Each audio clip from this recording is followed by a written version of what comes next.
It's podcadzo. How about now? Hello. How about now?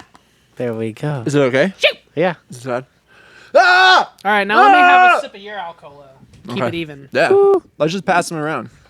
Community alcoholos.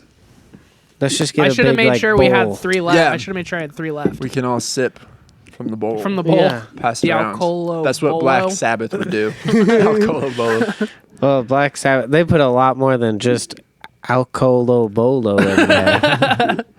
Coca-Cola. Pain. Cocaine. Cocaine. That's the most efficient route to what I was trying to say. Yeah, that was pretty much where you were going to go. Not too much else you can do with that. No. Ants. Bats. They'd probably put people in there if they could. Probably. I saw this story. It's probably not true at all, but I saw this story on the internet that said one time Ozzy was in like a very drug-induced state at his house and he killed like a bunch of cats. Yeah, I heard that too. I don't know if it's true. That's sick. Checks out. They got really pushed the boundaries of brain damage through drug abuse. It's true. Dude, I don't know if anyone will ever push it as far as he did while maintaining a professional career I don't know. I feel like in the spotlight. James Hetfield is up there. Nah, And honestly, he dude- got clean early. No, he had so many relapses. Like he was in rehab like 3 years ago. Yeah, but, but like, he what's he tried to doing? get clean early. Less- He's just drinking lots of less beer. extreme Yeah. stuff. He's not doing but- acid like every day for No, months. well, And you're not like doing every drug there is. I will say Josh Homme did meth for like 25 years. It's so and funny. he's Josh still Homme okay, was a so. meth head. Yeah. Bro did a lot of crystal. in It's his an day. interesting list. Musicians who Did had meth? a crystal problem. Who else? I heard Trey Anastasio for Had a like, some meth fish. problem? Yeah. Holy. That's just what I heard from the street. If only that would have translated to their music, it would have made it way more A interesting. little more frantic. Yeah. Can get pretty frantic. Well, not in like a methy way though. That's true. I'm picturing like nail on a chalkboard type. It's bad. Yeah. Bad frantic. Bad stuff. Horrible music. You guys ever hear the Billy Strings crack story or meth story? No. This rings a bell. Did he do a song about? Well, I mean, he's I've got heard the Dust in a song. Baggie. Yeah, That's Dust in a like his big Baggie. one. But Yeah. like when he told the story on the Theo Von podcast where he smoked meth and then he played guitar for 48 hours straight. And then and then his friend knocked on his door and he was like, "Oh!" And he opens the door and his friend looks at him and his face is green. And he's like, "What's wrong with you?" And Billy Strings goes in the bathroom, looks in the mirror, and his face is green. Holy shit. But what happened was that he was just playing guitar and he was sweating, and then it like rubbed off on his fingers, and then he would like touch his face. Yeah. And you just, you do that for 2 days straight. It's Interesting. going to Makes sense. oxidize and turn green. Did anyone ever do that prank with you guys where they like put pencil lead all over the side of a coin and then they like try to make you balance the coin on your head and it just rolls all over your face? No. And you don't. It's like impossible to That's balance. So you do it hilarious. a bunch of times and then you leave and you just have like You look like a drawing stupid all over your idiot. face. You look like a stupid idiot. Someone did it to me one time. I'm so embarrassed. You still remember it. So I remember it. I haven't thought about that in years. I love doing that to people. That was the setup, right? You were like trying to balance the coin, or was it more intricate? I think you do it on the side, and then you go like, I bet you can't roll it down your face yeah, or that's something right, like that's that. right. Yeah, you do it on the side. Yeah, You but should you never do roll it. a coin down your face anyway. That's disgusting. Not unless someone tells you to do Coins it. are- It's yeah. a challenge. Bet you can't do this. Yeah. We'll do anything. Julian, why don't you do the honors of introducing our guest today? Well, let me correct you, sir. Because this is a reintroduction. Because this dude has already been on this podcast. And My bad. To merely say introduce would imply that he did not contribute to one of our greatest episodes of all time. True. So, let me reintroduce to the pod my good friend, Tomas Tapia, who is a music lover, a music player, a music listener, An aficionado. Sometimes he puts thumb drives that have music on them inside of his computer so that he can listen to songs. You do that? You do that sort of stuff? I think sometimes. Sometimes he'll take a vibrating apparatus and he will try to see what pitch it's vibrating at because he loves frequencies of all type. Yeah. A little bit of that. A little bit of that, actually. Yeah. So yeah, Tomas is back. What's your favorite frequency? 432. I had a feeling you might say 432. Don't get me started about the 432 stuff. We should do a little bit of that. Do a little 432. Yeah, do some 432 talk. Let's get through the meat of the conversation we have planned. If there's time at the end, I'd love to talk some 432. All right. Yeah. Is this an episode of Talking 432? It's not apparently because you just said we can't. Insert 432 Hertz tone right here for the theme song. Feel a tremendous sense of peace and tranquility wash over you. And we're back to the pod. Shit my pants. Hey. We found the brown note. 432 It was right there the whole time. Yeah. Oh, I've been waiting. I can't wait to turn this into a weapon. Yeah. Gonna brown note the shit out of like a whole country at the same time. The government's way ahead of you. I'm sure they're already there, yeah. Okay, so yeah, but we're here to talk about something specific, but also not specific at the same time. Because the topic itself is kind of specific, but the conversation is not planned in any way. We're just Not as planned as last time. We're just gonna let Tomas was on. yeah. There's no presentation. There's no 61 slides. There's no me trying to argue or be a dickhead. Maybe. We'll see. And I Podcast guess is that's- still that's young. worth- about Julian here. Yeah, this is the Julian sode. It's true. I've prepared 61 slides on Julian. They're all bad. Look at this. That's what I'm going to do. Say, look at this. Next. It is worth mentioning because you said Tomas has been on the pod before. Mm-hmm. You said it was one of our greatest episodes. Yes. What that episode was exactly was The Grateful Dead. Yes. Go back and listen. I would say, honestly, if you haven't listened to that one Yeah, yet, just stop this entirely. Pause Go this listen to one that. so you know what we're capable of. Yeah. Yeah. We may or may not meet that today, but that's the sort of stuff we are capable of We'll doing meet with it in a Tomas. different way. Yeah. So that was The Grateful Dead. At the end of that pod, I don't know if we recorded it or if we were just chatting after, but we were like, Tomas, that was so much fun. Is there another band you would want to do a deep dive like this with in the future? And you said Black Sabbath, Correct. which kind of surprised me, but not really. Like I wouldn't have bet you would say Black Sabbath would be your next like It makes big band you could do a sense, deep and dive it on, also but it doesn't make sense at the same time. it made sense after he said it. I was like, oh yeah, I could see Tomas being super into Black Sabbath.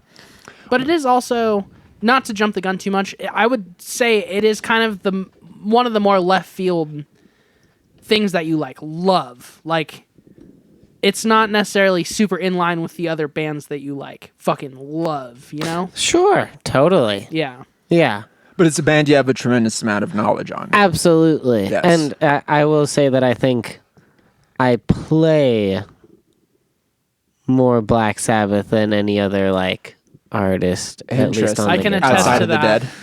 Yeah. Every No, time. Even more than the honestly, Dead. more than the Dead. I mean, the Wow. Grateful Dead it's difficult to play, and there's a lot of nuance to it. Every time we've ever jammed, it's 80% Black Sabbath riffs. Because they're the best. They're the most fun That's to play. true, and I know them.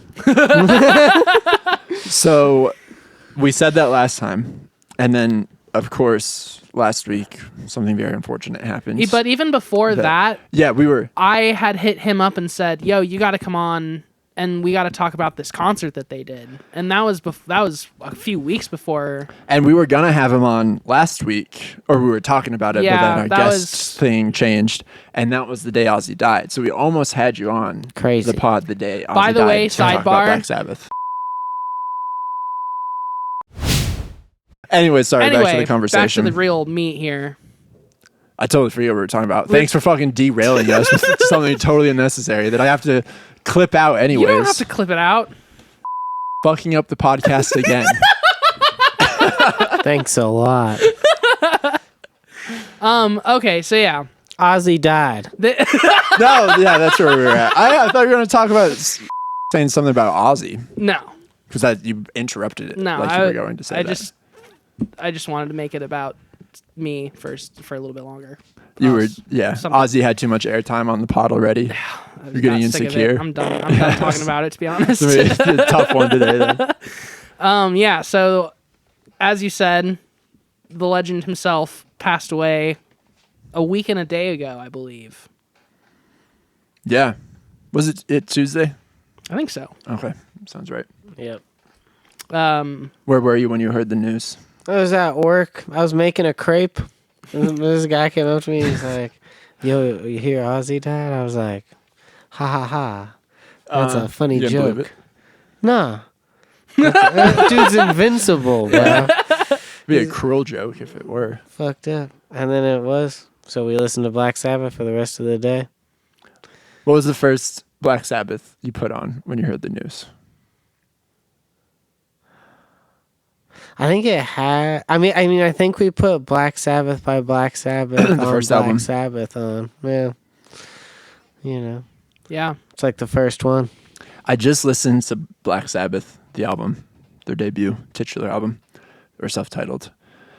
And it's been forever since I've listened to that album. It's such a gorgeous recording. Like, not just the songs, but I love how that album sounds. You feel like you're in the room with them. Oh yeah. And what's funny about that album is they were so close to writing Paranoid, like 4 different times. You guys are almost there. So many almost paranoid moments. Oh yeah. Well, and the thing that I love about thinking about that album too is, it came out in 1970. Yeah. And so it's like, you got to put yourself in the mentality of the time where nobody's ever done that before. Yeah. The Beatles had just disbanded. Yeah.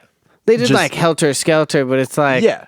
But that was the most avant-garde, heaviest shit anyone had ever heard was Helter Skelter. Yeah. And then Black Sabbath comes out. Mm-hmm. And it's like, whoa.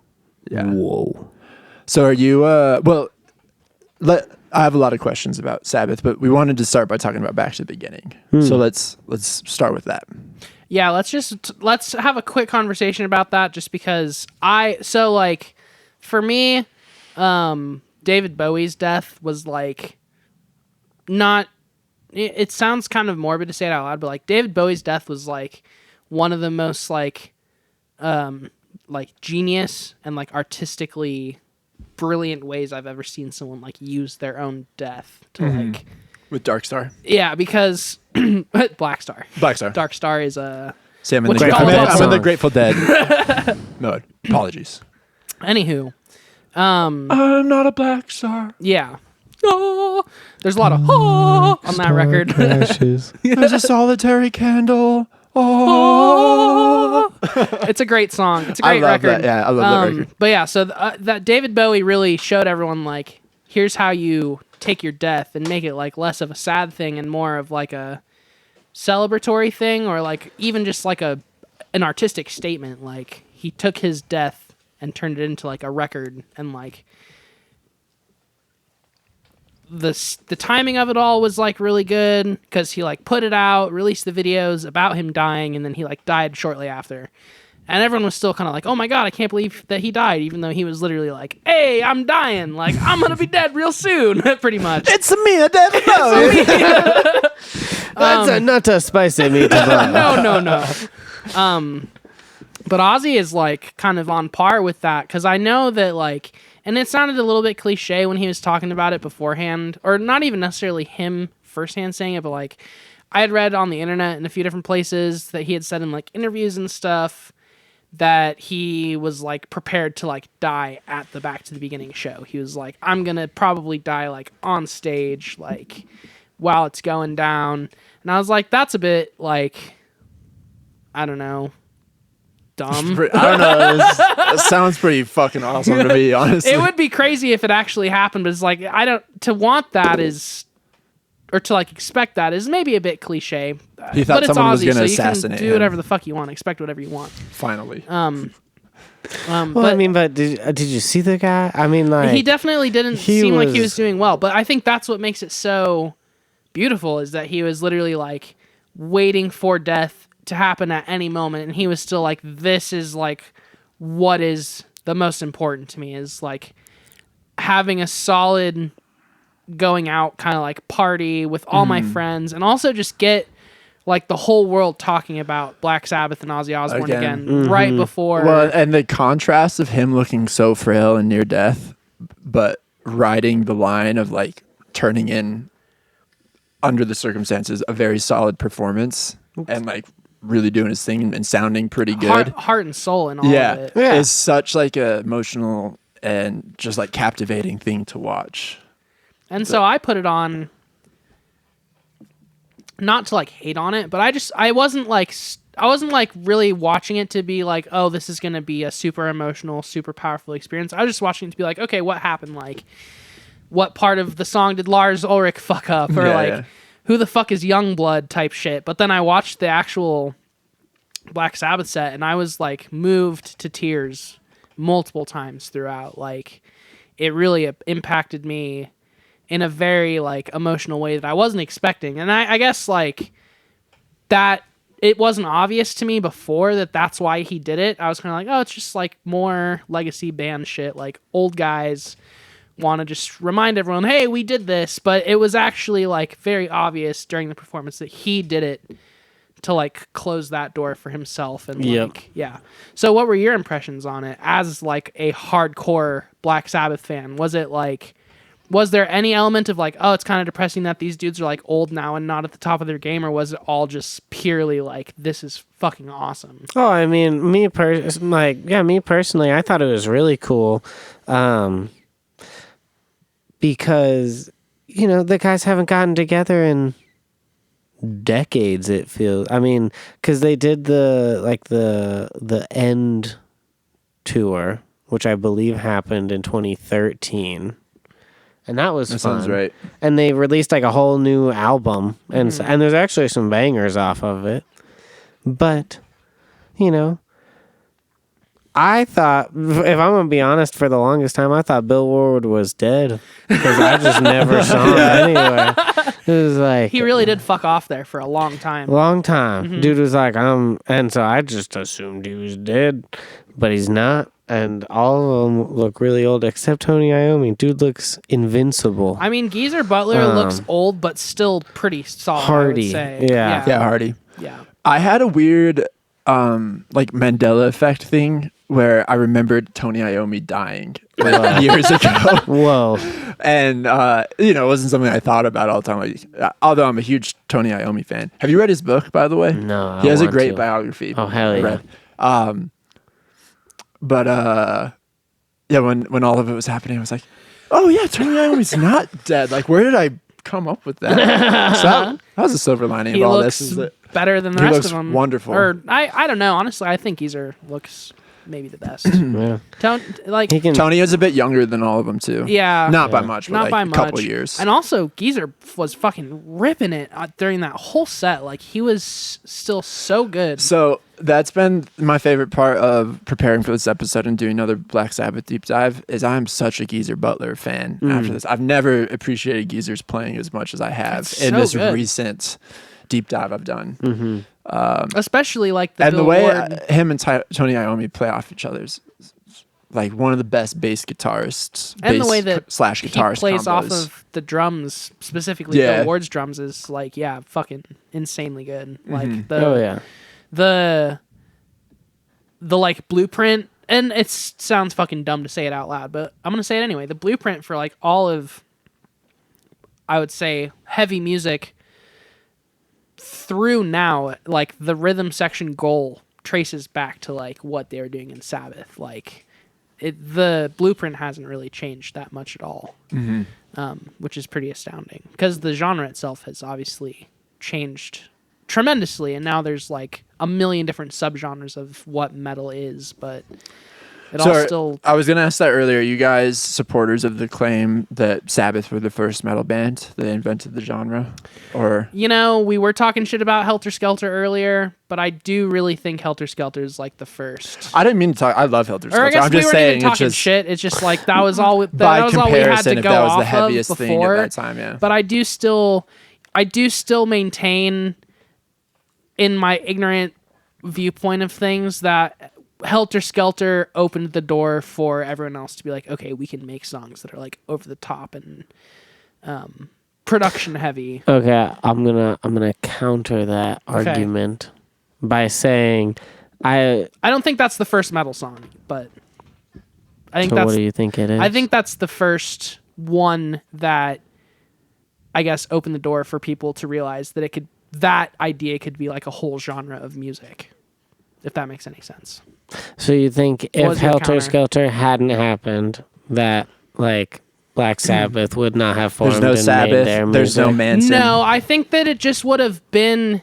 It would have been a different perception of what people thought about the same music, trajectory, or like perhaps. It wouldn't have gotten as extreme as quickly, because the Beatles were like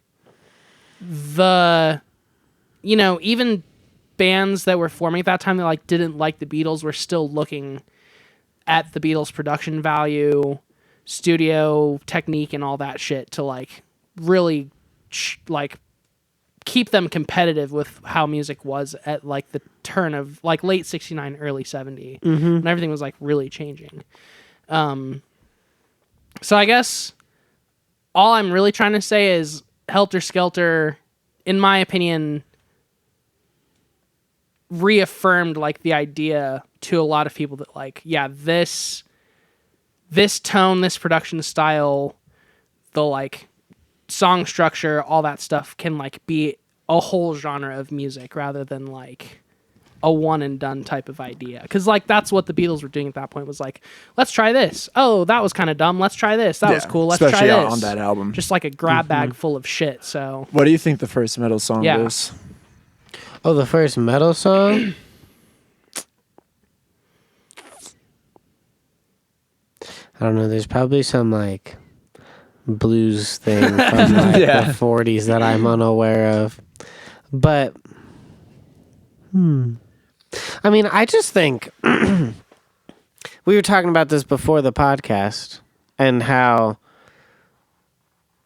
I think they were just so influential at the time. Oh no, we were. That was not before. We were.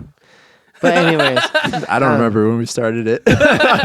Anyways, yeah, I think the way that Black Sabbath went about doing it and their intentions behind it were so like progressive at the time that so I would say that Black Sabbath is the first metal song. Yeah. The first song off the first album. They within the first 10 seconds. I agree, listening back. And I've heard like debates about this, like you can find all sorts of weird tunes in the 60s that were pretty heavy. But in terms of being a metal band, Black Sabbath was the first one to have that sound and also like present an image of darkness and gloom and, hey, we're from a shitty town in northern England and like, poor working class dudes and all we care about is death and wizards and smoking weed. That's the whole idea, it's the darkness factor. Yeah. So yeah, I think like you can't really make a claim that's more compelling for any other band than you can for Sabbath, being the inventors of metal. And that's why Ozzy's the Prince of Darkness. Exactly. Man. Yeah, that guy lived it up pretty hard. He did. Yeah. He like we were saying earlier, pushed it to the max. Yeah, for sure. So, all right, what else about Back to the Beginning? We kind of got off on a tangent there.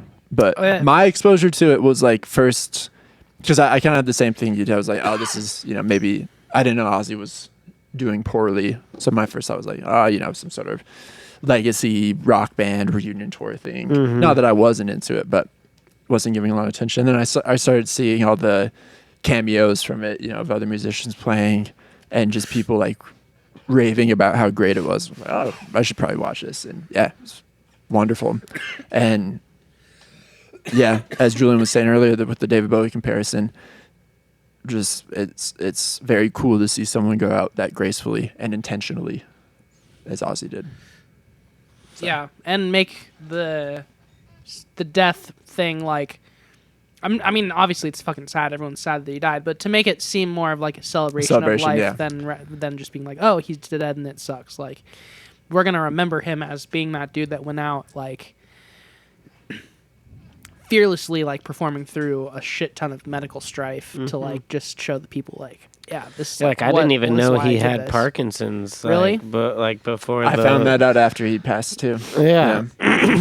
Someone at work was like, doesn't that dude have Parkinson's? And I was like, I'm pretty sure it's not Parkinson's, but it's something along those lines. But it's Parkinson's. Was Parkinson's. I thought it was just the drugs. Yeah, well, that definitely doesn't help. The DTs.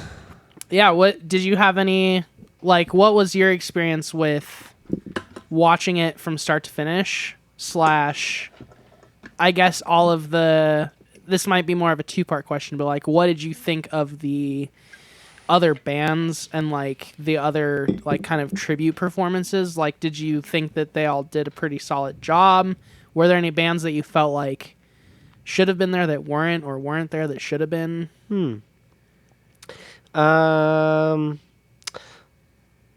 Well, I think the cool thing that happened was it was a bunch of people in the same place for the same reason, and that was to honor it.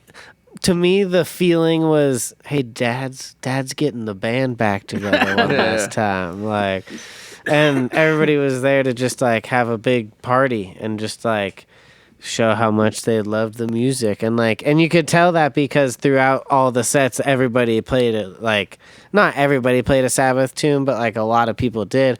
And it was kind of there just being like, hey, yo, like, hey, Dad, check this out. And it was just this kind of nice feeling where everybody got together and it was like, oh man, like we love this shit. And like, yeah.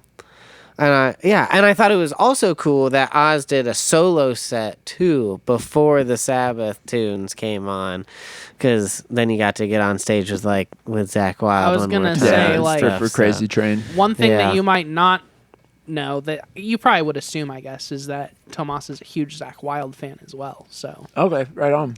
Yeah, I love that guy. I didn't know that. Love that guy. And so my Zakk Wylde knowledge is pretty limited. Yeah. I don't know much past the Ozzy collabs.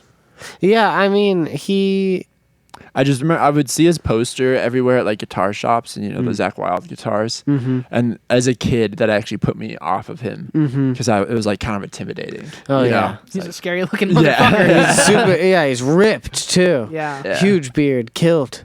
Love that guy. Yeah, nah. Well, because he does something called Zakk Sabbath, which I've seen twice. Oh, I like that. And he plays just all the Sabbath tunes you want to hear, but he sings them all, and he's got the guy that plays bass in Black Label Society with him. Oh, nice. Playing, and then the first time I saw him, Joey Castillo from the Circle Jerks played drums, but the last time I saw him, someone else played drums that I'm not familiar with. Now that you mentioned it, Zakk Sabbath is definitely something I've heard of that I just forgotten about. Fun times. Yeah.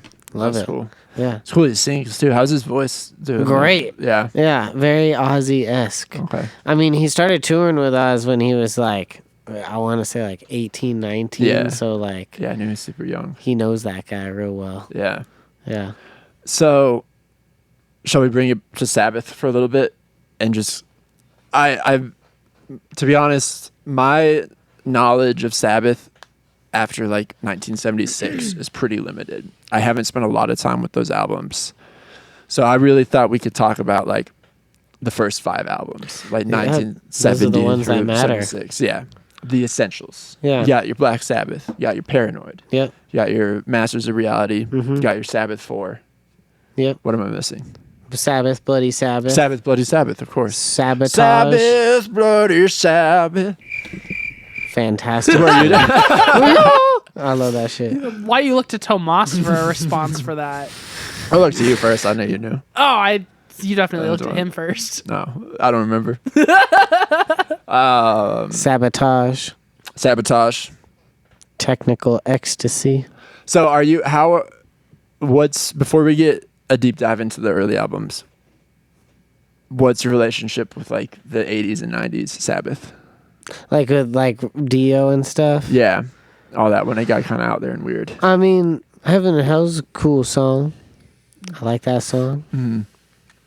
I think something changed like fundamentally when Ozzy left. Yeah. Which like the way I describe it to people is that like it no longer became evil.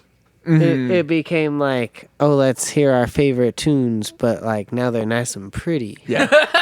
And they're like cute, some may say. Shame on Not it. cute, but like, they're really polished and they look nice. But the cool thing about Oz is he makes things like he's not a good singer. Let's be real. Love you, dude. But like, he's not a good like talent. Like, I would never put definitely Ozzy not a Osbourne in the conventional same voice. boat as like Aretha Franklin.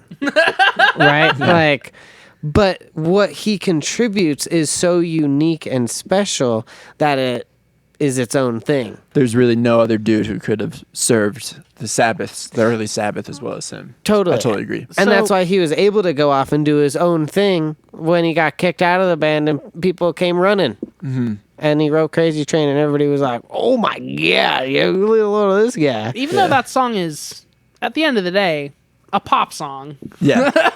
Yeah. Like, it's a pop song with a riff or two, you know? Yeah. Yeah. We got Randy It's, Rhoads. it's like, basically Van Halen. Yeah. Crazy Train. That's what I always thought. So I guess, like, what is it about Sabbath and, like, the darkness that, like, that compels you to it? Because, like, apart from that, you like shit that I would say is, like, not necessarily intentionally pretty, but Shiny, like happy people. on the prettier side, Oh, or like yeah. on the more melodic side of things, like not necessarily super dark, super heavy. Like you're not like No. a heavy metal guy by any means. No, I would agree with that, and I definitely am like a pretty happy-go-lucky guy. I will Pretty say. sexy guy at that. Hey yo, Hey, yo. the thing that I really love about it is how. What is it specifically about it that I like? I just think that it's so powerful and moving, and that it's like you can't not like feel it. In my opinion, like the first time you hear War Pigs, you're like, "Whoa!" Like, Oh, what? that's crazy. They're Well, playing and you being a sirens. jam bands guy, like to me, the jam Sabbath connection is kind of obvious. That makes like, sense. It's back to Ozzy.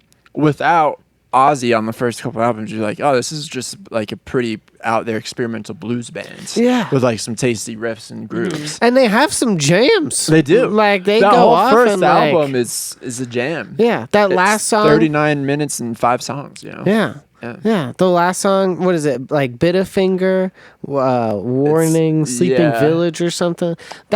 It's like a 15-minute song. Oh, totally. With interludes of like Tony Iommi's Yeah. kind of Eastern finger style. Yeah. Yeah. Yeah. So I just think all that shit is really cool. And so, the thing of like, if we're going to compare real quick, like the Grateful Dead and Black Sabbath, like you'll never hear the ripping Tony Iommi guitar solos. And, who doesn't love that? So I think there's room in life for, two sides of a similar coin. Yes. Yeah. I guess it's more for me the thing, and I guess this isn't so much a question as like an observation. Like a lot of people, like I'll take Tool for an example. After Ozzy passed away, Maynard James Keenan made a post that was essentially just like, yeah, without Sabbath, without Ozzy, there'd be no Tool. But like, And him and Danny Carey were. him and Danny Carey were buds, and they were like, I want to say Danny Carey like played shows with Tony Iommi at some point that were related to Yeah. some of the Sabbath. What shit. did you think of the Danny Carey, Travis Barker, Chad Smith thing? I thought it was pretty fucking douchey.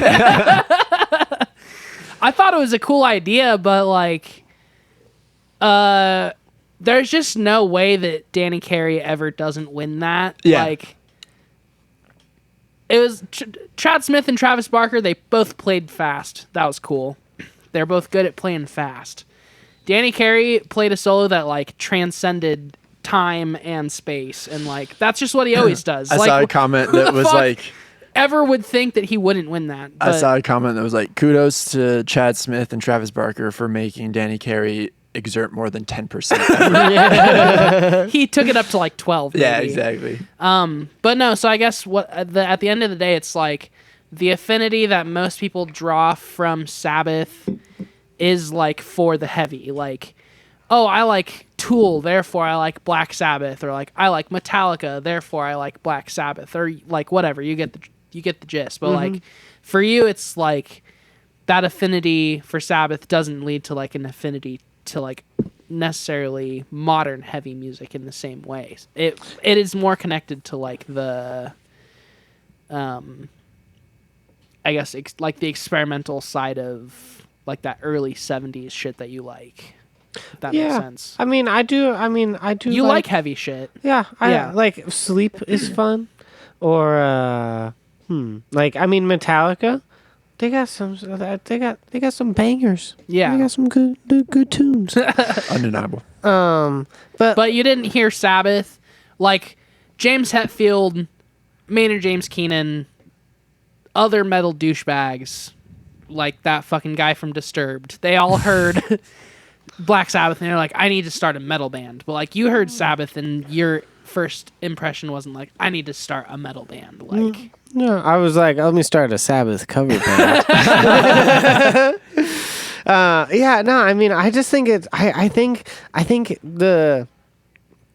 can understand most of the time what they're singing, which I like, and also it's not like I feel for me and metal music, where you lose me is when we stop singing and we are only what some might say like screaming or yelling. that's when metal music starts to get interesting for me. yeah. Like for me, I'm gonna respectfully like I love the tenacity and the talent that it takes to be able to do that. But for me personally, I'm just gonna. And that's a totally okay line to draw in the sand. Yeah. Totally. I feel like back in the day, screamo music, it became such like an old head loser thing to hate on screamo that like even if you weren't in screamo, you felt a lot of pressure. I mean, not that screamo is a genre, but if you didn't like screaming in music, you felt pressure to pretend that you did, so you weren't like cast in with the people who don't get it category. And I'm not. I like when people scream in songs, but It's my favorite. it's an okay line to draw in the sand. Well, and I think you can put it in tastefully. Mm-hmm. I think you can listen to some Grateful Dead music. There's some woos in the yippies. I'll tell you. You heard it here. Grateful Dead, first metal band. First metal band. But like, we can. I want to understand you too. Sure. Yeah. Not to totally derail us, but what's the heaviest Dead song? What's the heaviest? I mean, some ripping guitar you can get out of some Samson and Delilah solos, and I think Not a probably very the heavy heaviest. title. Sounds like a children's book. Samson and Delilah. Are Curb you Stomp's familiar Delilah, with the, actually. Are you familiar with the story of Samson and Delilah from the Bible? No, That's where it comes from. I've not visited the good book recently. Yeah. They're like. I know Samson with the hair. Yeah, and then he cuts off his Yeah, hair. and he loses his power. Exactly. And Okay, I that's- don't know Delilah in the story. She's She gets who curb makes him stomped. cuts off his hair. That bitch. I know. I know I don't like her. I know. Great song. Good. I good had guitar. I had long hair at one point. Where'd it go? Not as long as yours, but shoulder length. There you go. And I went to get it cut. And the woman just cut my hair was like, "Are you familiar with Samson, the Bible?" Nice way She to was like, scare "That's you. kind of how." That's literally what she said. She No said, way. "That's how I feel about your hair." Damn. I was like, "Well, thank you, I but don't I've kind know. of made up my mind."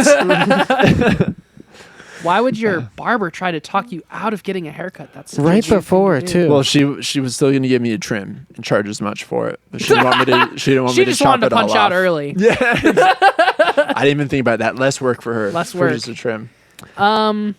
Okay, so I guess really I didn't want to derail this, and now we're talking about haircuts. Well, the only place I really wanted to go with that whole bullshit I was trying to say to begin with was just that, like, for me personally, I love Sabbath because of the doors that it opened for heavy music, and because Ozzy specifically was really the first frontman to be like, you don't have to be like the best singer ever, or be like even like conventional with what music was at that point. You just have to like have a message and an image, and like that is what like set the groundwork for like pretty much all the modern music that I like love, I would say. Shout out Bob Dylan. Fuck Bob Dylan. Bad singer. Yeah, bad singer for sure. Ozzy's a great case of bad singer, great voice. Yes. Because you could put other people in there and have them hit the same notes that Ozzy hits, note for note, but it just would not be as compelling because because his of what voice he is puts so behind interesting it. and the swagger he has, the style. So yeah, Facts. Same with Bob Dylan. Great voice, bad singer. and Great voice, Elvis bad Costello.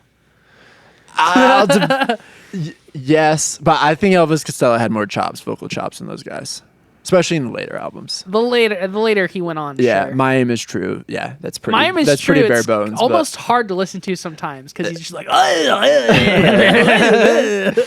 love that album. We got to do a Costello. yeah, we episode. really It's should. crazy My we dad's haven't gonna done one text yet. me and be like, "You don't even listen to Costello." Elvis Costello.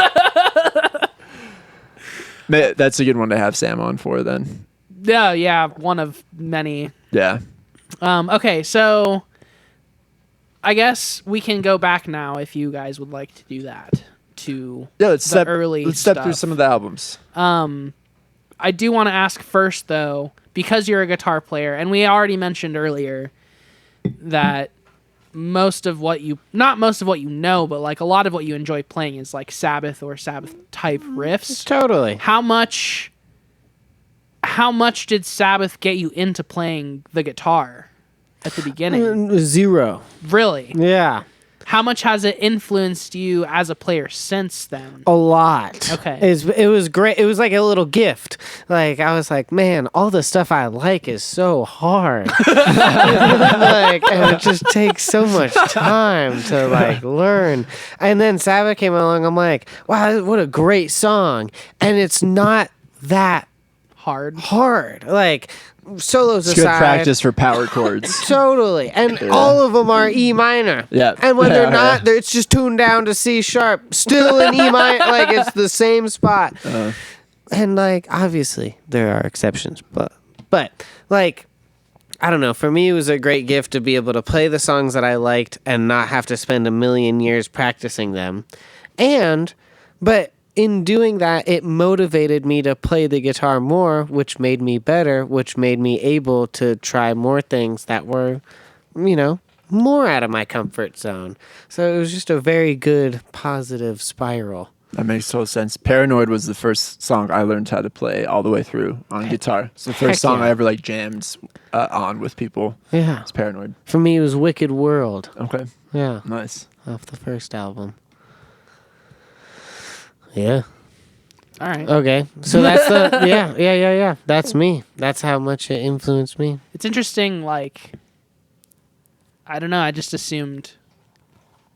Well, did you always like Sabbath? Did you get into them, like, later on in life? Okay, that makes sense. I always just was assumed you liked scared. Sabbath the whole time. No, I was scared for a long. I listened to nothing but the Grateful Dead for like 4 years, and then I was like, let me can I cheat on the band for a little bit? And I did, and I was Dip like, my toes in. yeah. And then think I that- found Sabbath, and it was like, oh, man, this is actually like cool. It was one of the first times I heard another band. I was like, oh man, this might be as cool as the Grateful Dead.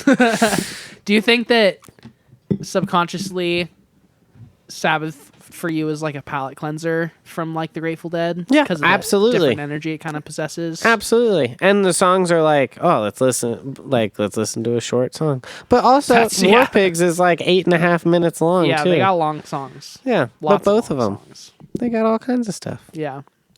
Okay, so we talked about the first album. Yeah, let's talk about Paranoid. You mean the one with no skips?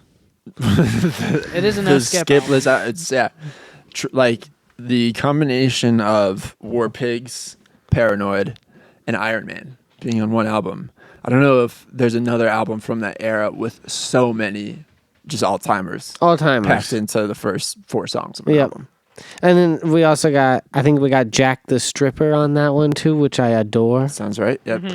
Mm-hmm. What else is on there? Are you looking it up, Julian? Yeah, I have the track list up right here. Okay. We got War Pigs. We got Paranoid. We got Planet Caravan. That song's I a love fucking Planet banger. Caravan. Yeah. Iron Man, which I guess I always knew that song was big, but seeing them play it at the Back to the Beginning show, I was like, damn, this song's like huge. Like it's like Seven Nation Army type I was universal. Gonna say Seven Nation Army, Smoke on the Water, and Iron Man are there'll never be bigger E minor power chord songs. Totally. than those ones. Well, it culturally rippled. Like it became like for the longest time, I only knew the song "I Am Iron Man," or "I am Iron Man running over little kids in my van." I learned that in like elementary school. I thought that was the lyrics. It's a melody plucked from the ether. So easy to replicate. Yeah. I heard it in Iron Man. Iron Man the movie with Robert used Downey to great effect, and literally thought that the song existed for the movie. Yeah. Like, Did you guys you know that classic albums series? It's if you haven't seen any classic on albums, YouTube? Yeah, there are a lot of them are on YouTube. I think it might have been like a PBS thing. It was like a public broadcasting back in the day. Boo! Fuck public broadcasting. I'm totally against it, but this classic album show is great. They've like so many good episodes, so they've just like picked a bunch of albums to do like 1 hour little documentaries on the making of, and Paranoid is one of them. And I remember like that was kind of my entrance. I was pretty young when I saw that for the first time. It was kind of my entrance into getting into Sabbath was I watched the Paranoid classic albums. And just like I was saying earlier, I was a Tony Iommi fan. Like as a burgeoning guitar player, I really latched onto Tony Iommi. And I just thought he was such a cool dude. But do you know the lore about his fingers getting chopped off? The best lore. Yeah. So yeah. For the listeners, that's where the Iron Man motivation came from. Is he worked in a machine shop and chopped off his fingers, and had them replaced with some sort of metal tips in his fingers. So he was Iron Man, and that's where the song came from. Now he's got custom leather little pads. Yeah. He's but he credits that a lot to his playing too, that like the weight of the fingers and, that he had to kind of change up the style he had learned from having a little bit less dexterity. But he made a point of saying hammer-ons and pull-offs were my shit because I had metal in my fingers. And that's what I had to do. Yeah. Yeah. So, super very cool. interesting. Yeah. And how metal is that dude chopped off the fingertips he used to play guitar by accident. Like working in a depressing mid-century English factory. Yeah. Like it doesn't get any darker than that. And I heard it was on the day before he was supposed to go on tour with his first band. Oh, really? Yeah, he was getting ready to go. Yeah. Damn. And then his partner wasn't there. And so he had to work the other station that he wasn't comfortable And he was with. also 15. Yeah. Yeah. Potentially younger. Yeah, straight up child labor. He got his fingers off. Crazy. Okay, yeah. Paranoid. Yeah. Oh, yeah. So what other what's songs after we Iron got? Man? Yeah. We got Electric Funeral, Oh. which is the song that inspired the Electric Wizard band. Like all the Electric Wizard stuff is slightly inspired, to my knowledge, by that song. Banger. Yeah, banger. Hand of Doom, Rat Banger. Salad, which is a banger, and then Jack the Stripper last. Banger. Yeah. Dude, Rat Salad is a great song too. The I guess maybe ties into what I was trying to say earlier. Okay, so Helter Skelter, there was it was the first, not the first probably, but the first major song that a bunch of people knew that was a riff, riff driven. We have a riff that's the hook for the song. Rat Salad is like. Well, no, I guess Iron Man's probably the next biggest like riff. And Paranoid. But and Paranoid. Fuck. And Rat War Salad Pigs. is maybe one of my favorite Paranoid. though. Like the riffage is solid. Jack the Stripper is very interesting as a closer. I feel like. Is there more? Is there like a deluxe or something where it's not the last song? No, I mean, Or am I technically, tripping? it's Fairies Wear Boots. Maybe that's what it is. I don't know. But it's that album is like I have this theory with bands that like, you're real hungry, so you release your first album and people hear it and they're like, wow, love that album. That's a banger of an album. Mm-hmm. And then everybody's like, oh, we love that. Make another one. And a lot of, like, back in the day, maybe, a lot of people didn't think that, like, they'd get the opportunity. So they're like, oh, not only are we, like, comfortable now, but we're going to do more of what we want to. And I think that a lot of bands, we'll just use the word because I can't think of a better one's, their best album is their second one. There are Very exceptions. An opposing view to the sophomore slump. Yes. Because the other school of thought is you have your whole life to write your first album, and you only have a have year a to year write your second. Yeah, under a tremendous amount of pressure. Because If your that's first album usually was the any big good. thing, especially with those earlier bands, like bands from the 70s, 80s, 90s, is like if you don't release your sophomore record within like 2 years of your first record, people just kind of completely forget that you exist. And the only way, because like now you can just kind of drop a song whenever you want, and like it doesn't really matter on a like timeline basis as much. But like back then, it was like you had to release within a certain window of time every time in order to like keep people invested in what the fuck you were doing. Yeah. But to your point, that's like what I was saying earlier, that they came so close to writing Paranoid so many times on the first album makes it so satisfying listening to Paranoid. Because I love what's on the first album. I thought it was great. But the fact that that Paranoid is so quick in succession to the first album. Mm-hmm. And it's like, yes, you guys got it. Like, you went over the last hurdle, and that is the sounds. And yeah, it's a very satisfying second album. Yeah. And then what's the third one's Master of Reality, right? Mm-hmm. Yeah. And then we drop it down to C sharp standard tuning. Mm-hmm. So it's Sludgier. fundamentally heavier, Yeah. except for Sweet Leaf. Sweet Leaf's in standard. But I think Sweet Leaf kind of is the song that like started stoner metal. Like Yeah. Oh, 100%. stoner metal Totally. like exists It's about because of that weed. song. Yeah. Well, but it's And not the only sound that of it's that about album. weed, it's like the sound of the track. Mm-hmm.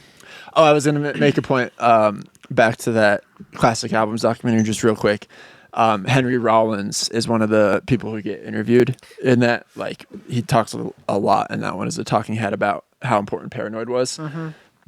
And he was saying that even from the first Sabbath album, you'd go to a party in the 70s and it was all about Zeppelin and The Who and all this stuff. But he said if you wanted to find the Sabbath kids, you would go outside of the party and wander into the woods and find the lonely stoners. And those were the people who were into Black Sabbath. Hell yeah. So, yeah, I think even before Sweet Leaf, they captured something in the stoner essence. Yeah, which is also just kind of like that's always kind of been an ethos for, I would say, heavy music in general is like, oh, it's music for people that are like more misunderstood or like people that are like cast out by society, like listen to heavier shit.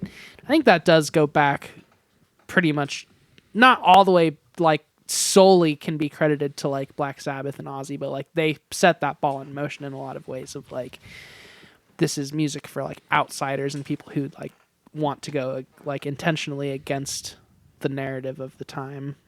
Totally. And then we got After Forever. We got Embryo, Children of the Grave, Orchid, Lost of This World, Solitude, Into the Void. I love Children of the Grave. The vocal performance on that song is Oh yeah. Banger. banger. And I guess with like Ozzy specifically too, like we've mentioned this a bunch of times, but like the instrumental tracks on this record are like pretty solid, pretty good instrumental tracks, but like the vocal performance is like I think what makes it a like permanently captivating record. So Totally. Yeah. Totally. Because the music itself is phenomenal, and then Ozzy comes in and just makes himself known, and you're like, oh damn. And and it makes it the easiest to sing along to, because you're like, I don't even really need to sing words. I can just do what Ozzy does live on stage all the time, which is just Oh yeah. And kudos to Ozzy for like having a good enough feel for the music and the right musical sensibility to like leave so much space in the songs, and like really managed to like raise the energy when it's important to, and then like let it be laid back when it's not. Totally. I wanted to move on and talk about Black Sabbath 4. To steal from Apple Music, I'm going to read the description of Black Sabbath Volume 4 real quick. Okay. You can't accuse Black Sabbath of false advertising. The group members wanted to call their fourth album Snowblind after their cocaine-inspired song of the same name, only to be turned down by the record company. But really, all of Volume 4 was inspired by cocaine. The bandmates were up to their eyeballs in the stuff at the Bel Air mansion, where they wrote most of the songs, a mansion that happened to be owned by DuPont chemical heir and future convicted murderer, John DuPont. Whoa. They had speaker cabinets full of coke delivered to the recording studio, and guitarist Tony Iommi wrote the neoclassical interlude Laguna Sunrise after staying up all night on the you-know-what. Sabbath even thanked the great Coca-Cola company of Los Angeles in the credits. Somehow, the band's massive drug intake didn't affect the quality of the songwriting. It's such a great... I love that synopsis of it. Somehow. Because I love a band that has a good Coke album.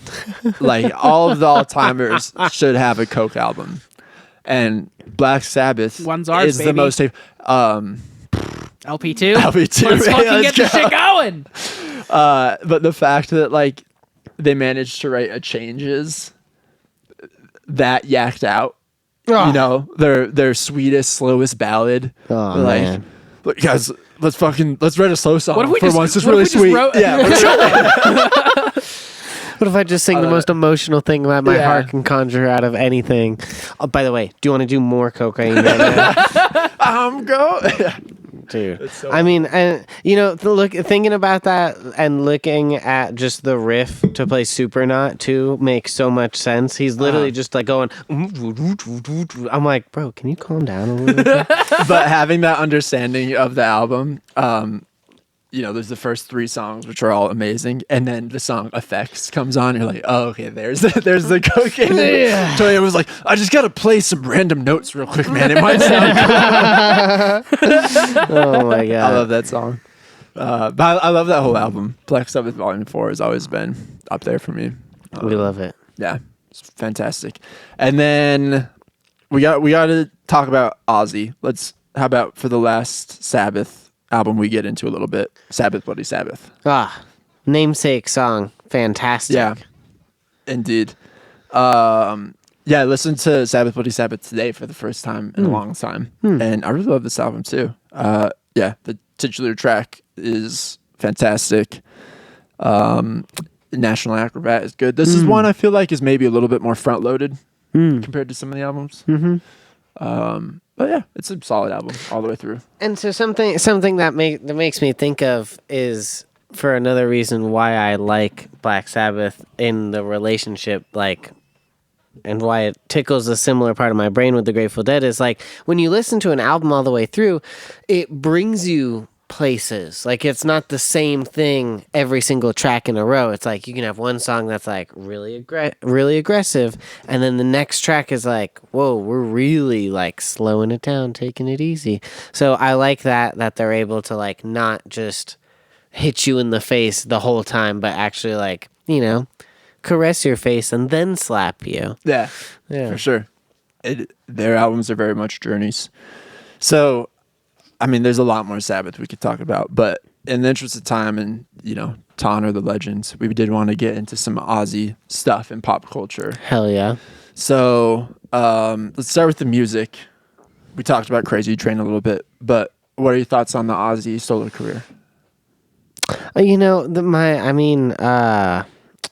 No More Tears. That's the album, right? With Mama, I'm Coming Home. Let me bring up Ozzy's disco. I'm 99. No More Tears, 1991. Love that album. Zach Wilde playing guitar on that. We love it. Diary of a Madman, super fun. Mr. Crowley, fantastic tune. We love Randy Rhoads. Rest in peace, Randy Rhoads. Rest in peace. Damn. Shout out that plane crash. That shit sucked. Yeah. Shout out. That plane crash really did its thing for better or worse. For worse, yeah. Yeah. I shouldn't even say for better. I didn't mean it that way. Yeah. Yeah, no. Yeah, I mean, see, I think that just made it. I made it able for culture to separate Ozzy from Black Sabbath, and it turned him, in my opinion, when he went solo, it turned him into a celebrity. That's when he turned into a persona. Yes. Yeah. Oh, speaking of personas, real quick, I was going to bring this up earlier, but people often bring up Alice Cooper in the debate of like influential metal people. Okay. Yeah. Fuck Alice Cooper. He's such an interesting cat, man. I did kind of an Alice Cooper deep dive recently because I listened to him on Barron. Because you like bad stuff. I like that. And then I also watched On Mark Barron? Yeah. Cool. Yeah. I think it was from a while ago, but it just came up like as a suggested thing on the app. So I listened to Alice Cooper on it. And then, Shep Gordon, it's Alice's like longtime manager. And he's kind of like a, music manager legend. And there's a Mike Myers movie about him. I don't know where I was going to be. Oh, the diff, like, I'm pretty I could be, no, you know what? Okay, I was going to say, I think in that Shep movie, there was a Ozzy cameo where like Alice Cooper meets Ozzy Osbourne early on, but I'm actually thinking of the Motley Crue biopic they did. The Dirt. And there's an Ozzy scene in that. Where he snorts a line of ants. Yes. Which is a true story. And he was like so out of his mind on drugs at a hotel in LA. Yeah. Crazy scene. Recommend the movie to anybody. He got a shout out from PETA when he died too. PETA was like, "Rest in peace, Ozzy Osbourne. You were a legend." But PETA? Yeah. He bit the head off a bat. I know. Like, it's so ironic. That's the most ironic thing in the world. Yeah. He says he thought it was a fake bat, but it's like, who would throw a fake bat on stage? He said a lot of different things over the years.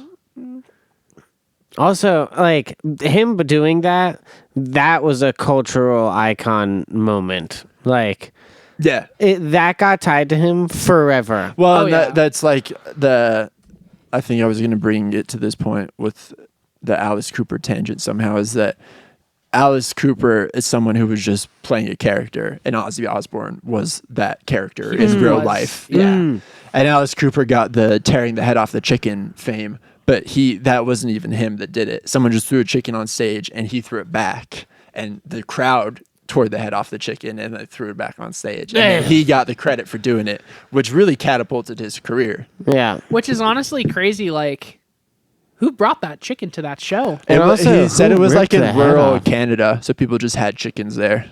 It was a chicken community. He's ripping the heads off of them? Yeah, if you maybe want a delicious treat. I mean, Denver's like a huge dog community, but I don't see people bringing their dogs to the fucking Well, yeah, you don't want the singer of any bands ripping your dog's head off. But if it was my chicken, I'd be fine with it. Well, you don't eat dog meat. Sure. So inherently you feel different about chickens.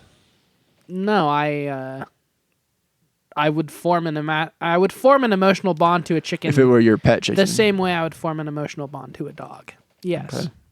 Interesting. And when the dog's dead, if you don't utilize the meat, then that's on you. Let's get back to Ozzy Osbourne. So, So, the Osbournes. Was that a big show for you guys when we were kids? I would watch it on like television. Yeah, I would every week. I would look forward to the Osbournes every week. And I wasn't that deep with it, But it was the kind of thing where it was on, and my parents had to explain to me why I had to care. Yeah. And I didn't for the longest time.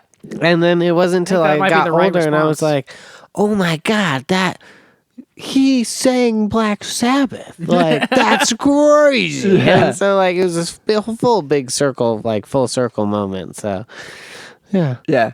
I mean, there's like, you could disparage the Osbournes if you want to take like a real like hard line, like trash reality TV thing. But I do think the legend of Ozzy Osbourne and therefore the legend of Black Sabbath would be way diminished without the Osbourne fame and without Ozzy Osbourne becoming such like a pop culture figure from that show. So I Totally. think it was ultimately like the best move for his career in a good way where it made people like realize the genius of Ozzy Osbourne from their earlier career. It also did, I think, humanize him to a certain extent, where it was like, oh, that dude that's like one of the biggest rock stars of all time is just like, he's just like you and me. Like, he eats cereal out of a bowl with milk, and like he has slippers and No, stuff. he eats like, burritos. Fuck. I haven't seen it for a while, He loves burritos and I hate and burritos. smoothies. You like burritos? I love burritos. Yeah, I knew you They're like You ever like seen literally this? the best food They're of so all good. time. You ever seen the clip where he makes a smoothie and then he starts the blender and then he falls asleep? Yeah, I've seen that. And then he shorts out the blender. I think I have seen And then that. it catches on fire, and he's like, "Oh, is my smoothie ready?" It's like, bro, like- What a legend. Have you ever heard this is way off base, but have you ever heard the Mark Lanigan story? Where'd you when- download that sandwich? Yeah. I No, fucking a good love line. The Lanigan stories are so fantastic. They were recording a Queens of the Stone Age album, and Lanigan was just like passed out on the couch, high as fuck on, I think they said it was fucking heroin or Yeah. something like that. okay. And Josh Homme, they're like in the break room or whatever at the studio, and Josh Homme's eating a sandwich, and Lanigan has been passed out for like 10 hours at this point. And he just wakes up out of nowhere and just goes, "Hey man, where'd you download that sandwich?" There's That's one more Lanigan story that I heard in a homie interview where Lanigan and one of Queen's like road crew got in a pretty bad fight. Like they got physical. Oh yeah, this is a great one. The next day, the dude from the road crew was like, "Hey man, I'm so sorry. Like, I'm sorry. Like it got that far and like that we had to do that." And Lanigan was like, "Yeah. I'm sorry. I kicked your fucking ass." I'm sorry I beat the shit out of you. Sorry about that. I didn't mean for that to happen. That was on me. So good. Oh, yesterday Rest when in you peace. lost? Yeah, that was my bad. Sorry, I kicked the shit out of you. Rest in peace to another legend. Another legend for sure. So The beer thief. Ozzy, Oh, yeah. who's a beer thief? Oh yeah, Yeah. that video, that clip. Someone's been He, in like- my room and gone Oh, into I know my that. fridge and drinking my beer. Yeah. Honey, who would do that? Who would go into your room and drink your beer? You. You're the beer You're thief. the beer thief. Wait, let me do my best impression real quick.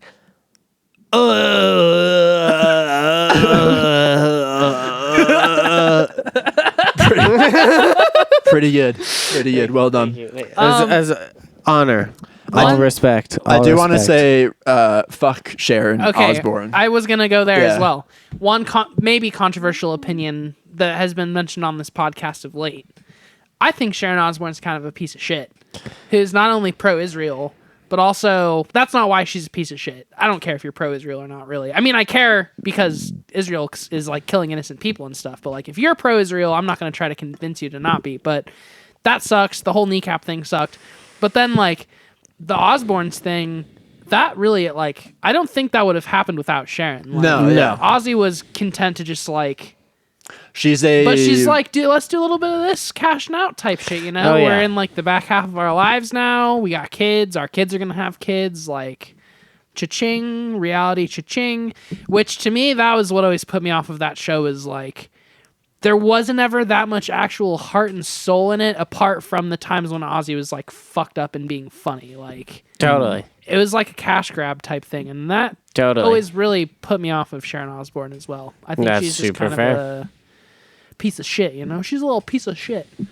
It's like whatever you call the wife version of a stage mom. That's what Sharon.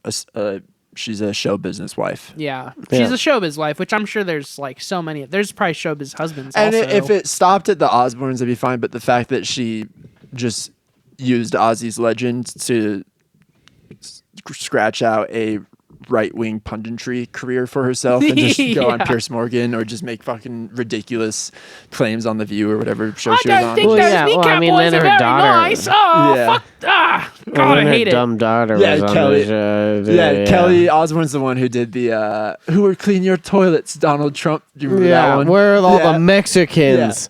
I'm like, hey, yo. That's one of the best yo. clips Hey, yo. because everyone's so on her side for a little bit as she's trashing Donald Trump, and then she's like, "Who would clean your toilets?" And they're like, "Oh, Kelly, no. Yeah. No, that's truly not it. Yeah. Yeah. What's the son up to? He do anything? Who? The son. Jack? Jack Osbourne. Probably living in a nice house. Just jacking his Osbourne. Pause. I respect any son or daughter of celebrity, but especially musicians who just doesn't do anything themselves, who doesn't start a band or try to make a solo career. Oh, and I mean, it would be impossible for him. Yeah. Well, it's really impossible for. I mean, it's just don't know as about possible that. for him as other people, and other people try it That's true. to Think no about, great Yeah, effect. like- look at Chet Hanks. He's doing great. Well, think Yeah. about like Bono's kid. That dude's in a band that's pretty successful that also, if you're just a fan of Inhaler, like you would never know that, apart from the fact that he kind of sounds like Bono, you'd never know that it's He like, did it. he, like, but I just saw removed that like himself. Liam Gallagher's son starting a Did you see that Paul Gallagher just got arrested for raping someone? Oh, Really? that's, the Elder Gallagher? Yeah, the elder Gallagher. Oh no, that's like the That's- least cool thing. that is very not cool. Man, he was the brother not in Oasis, and he also had to rape someone. That's truly a bummer. Damn. What are we doing? I don't know. That's horrible. Well, Julian really brought the mood down and then just and dipped, left. Let's put a cap on this podcast. What do you want to say? What is there even left to say about Ozzy and Black Sabbath? Well, Literally so absolute much. legend. Absolute legend. You know. I mean, I think he was just an inspiration to a generation of people. And I was listening to the show again on my way over here, and I love those songs so deeply, and they're just so cool that I'm like, may as well just have a good old time. And I think if anything, he was about having a good time. Indeed, and living life the way he wanted to. Exactly, and that's cool. So rest in peace to true legend. Tomas, thanks so much for being on the pod again. Hey, no problem. Usually appreciate it. So fun to talk about bands with you. We'll do the same thing we did last time. If you were to come on again, what's the next band on the Tomas list? What's the next band? Ooh, Pink Floyd. We can do that. Have y'all done that before? No, we have not done a Floyd episode. We've really like stayed out of never- classic rock We've in never general. really talked about too much classic. Yeah. Yeah, Other than I would love- Steely Dan. true. I could bring records. Could be a whole thing. Let's do it. Let's do a Floyd episode. Okay, Okay. Thanks everyone for listening. Have a lovely evening. go team. Have a horrible evening. Nah, don't I listen hope to that them. it gets worse and worse as the time goes on. Nah, Are you trying don't to listen to act them. all Unlike dark an and metal? unsubscribe. Yeah. This Julian's- one's for Ozzy. Fuck. Julian's not like the other podcast Will, hosts. do you bring that bat that I told you to bring? Yeah. You already ate it, didn't you? Fuck, you already ate it. There's a little snacky in the car. Okay. All right. Goodbye. Goodbye. Have a nice day.